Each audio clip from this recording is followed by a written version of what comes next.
अस्सलाम वालेकुम जी, मेरा नाम सुहेल अब्बास है और आप देख रहे हैं learn with Suhel official YouTube channel.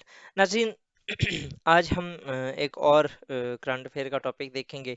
क्या it is the time for an election, और क्या अब क्या किया जा सकता है फर्दर। क्या जो मुल्क की पॉलिटिकल सिचुएशन है, आप देख लें कि मरियम बीबी आ चुकी हैं और वो सीटें संभाल चुकी हैं, राउंड कर रही हैं मुल्क का।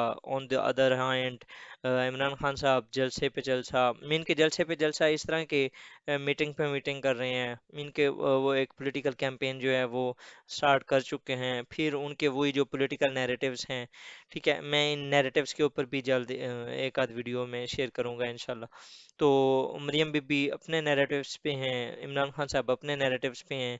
ठीक है, तो देखते हैं जी क्या इश्यूज क्या हैं इस टाइम। अगर फॉर एग्जांपल क्या it is time for an election, हमारे जो इलेक्शन कमीशन ऑफ पाकिस्तान है उन्होंने 90 डेज की वो दे दी है कि इलेक्शन करवाए जाएं।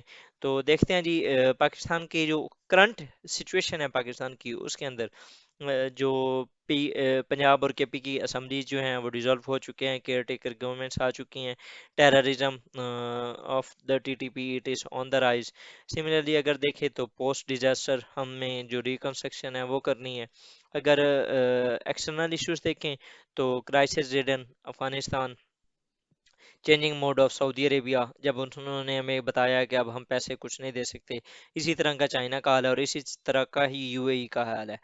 उसके बाद ये प्री पेंडेमिक लेसे फेयर इंफ्रास्ट्रक्चर फाइनेंसिंग है, इसके काफ़ी इश्यूज हैं। इनके मुल्क के अंदर ना एक डिफ़ॉल्ट होने का ख़तरा अलग है, इन्फ्लेशन अलग है।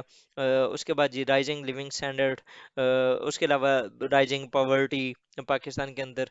ठीक है, उसके अलावा और भी मतलब क्या ना मल्टीपल क्राइसिस हैं इस तरीके इस टाइम के पाकिस्तान के, पॉलिटिकल सोशल इकोनॉमिक, हर तरह से ना हम Pakistan is it is surrounded by problems. ठीक है, लेकिन मसला ये है कि क्या इस टाइम ये जो एक सिचुएशन है इस तरह की, can a weak and internally contradictory government scared of its own shadow try answer such questions? Not even a little bit। Mean के अगर फॉर एग्जांपल क्या ये जो इस तरीके से गवर्नमेंट्स जो चल रही है इस टाइम, पीडीएम की जो गवर्नमेंट है, क्या ये सारे जो मसाइल हैं इनको हल करने में क्या ये कामयाब हो सकी है या नहीं।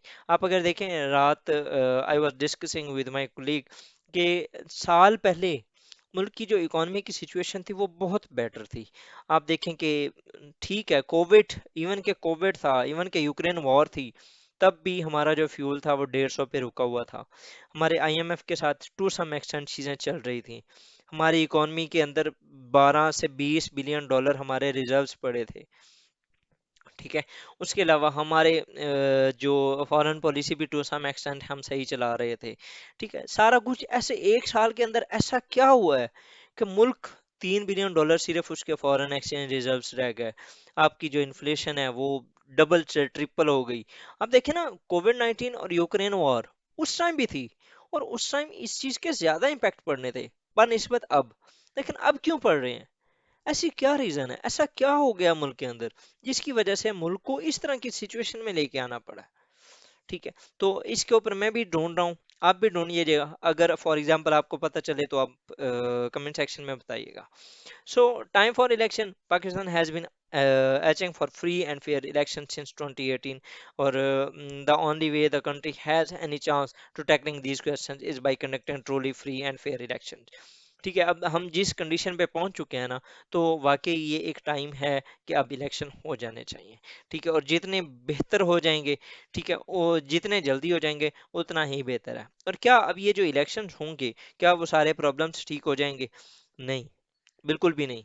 लेकिन एक जो फ्रेश मैंडेट होगा, वो उसमें उनके पास एक इतनी पावर होगी एटलीस्ट कि वो चीज़ों को सेट कर सकेंगे, टू सम एक्सटेंट उस डायरेक्शन में एटलीस्ट वो डाल सकेंगे कि हम इन प्रॉब्लम्स को जो है वो अपने हल कर लें। लेकिन मसला ये है कि ये जो अब चैलेंजेस हैं ना, सॉरी इलेक्शन है, उसके भी आगे फर्दर चैलेंजेस हैं। कैसे? सबसे बड़ा और मेजर जो चैलेंज है ना, वो ये है कि Imran Khan will refuse to accept the outcome of an election. आप अगर देखें कि तो 2014 के अंदर उन्होंने किया था इस तरह का इशू। ठीक है, 2013 के अंदर भी।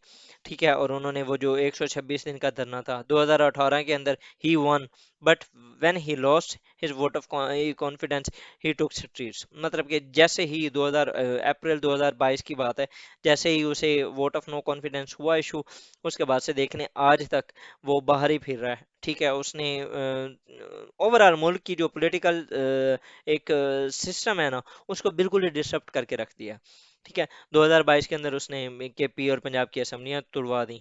ठीक है, तो अभी अगर फॉर एग्जांपल अगले इलेक्शन में वो हारता भी है या कहीं पर भी वो हारता है, अगर उसको एब्सोल्यूट मेजोरिटी नहीं मिलती, अगेन वो यही कहेगा कि रिगिंग हुई है और उसने फिर मुल्क का जीना आराम कर देना है। ठीक है, उसके बाद ये economy is not stable enough for an election. अब आप देख रहे हैं कि पाकिस्तान के इस टाइम जो इकोनॉमी के हालात हैं वो किस तरीके से हैं। फर्दर इलेक्टोरल रिफॉर्म्स ये नीडेड हैं इस टाइम के, किस तरीके से जो इलेक्शन है वो करवाए जाएं। ठीक है, political system in which name calling is a principal currency and jail threat terms and the only numbers having been negotiated between the adversaries where opposing parties cannot agree to even sit together in the parliament will somehow renegotiate electoral reforms that were already agreed in 2017-2018। अब ये देखें ना कि हमें अभी ना electoral reforms की ज़रूरत है। ठीक है, लेकिन अब उसमें वो कब करेंगे?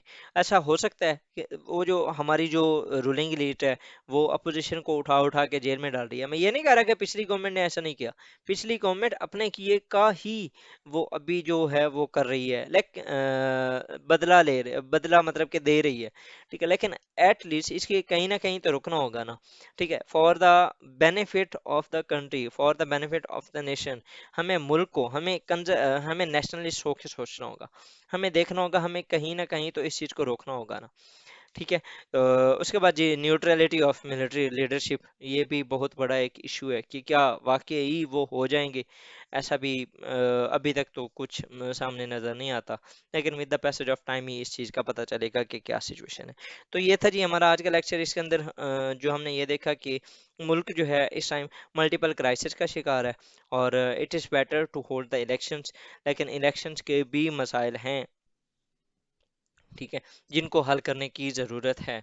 तो it is high time political leadership of Pakistan must be follow sanity oriented measures. उनको इंसान बन जाना चाहिए और मुल्क के बारे में सोचना चाहिए, बन instead of thinking about their जो पॉलिटिक्स ऑफ थ्रोन्स हैं, जिस तरह वो एक गेम ऑफ थ्रोन जिस तरीके से वो चला रहे हैं, इससे अब मुल्क को बाहर निकल आना चाहिए। तो with this bhaji I would like to thank you for watching my video. अगर आपको ये इन्फॉर्मेटिव लगी हो तो लाइक करें, सब्सक्राइब करें एंड शेयर करें विद योर फ्रेंड। आप thank you for watching my video and I would like to ask from you that आपका क्या माइंड है, आप क्या समझते हैं कि पाकिस्तान को इस टाइम इलेक्शन कर लेने चाहिए? अगर इलेक्शन कर लेने चाहिए तो क्या जो चैलेंजेस मैंने बताए हैं, क्या पाकिस्तान इनके ऊपर अमल कर सकता है? तो कमेंट बॉक्स में अपनी राय से इजहार ज़रूर कीजिएगा। थैंक यू जी, अल्लाह हाफिज़।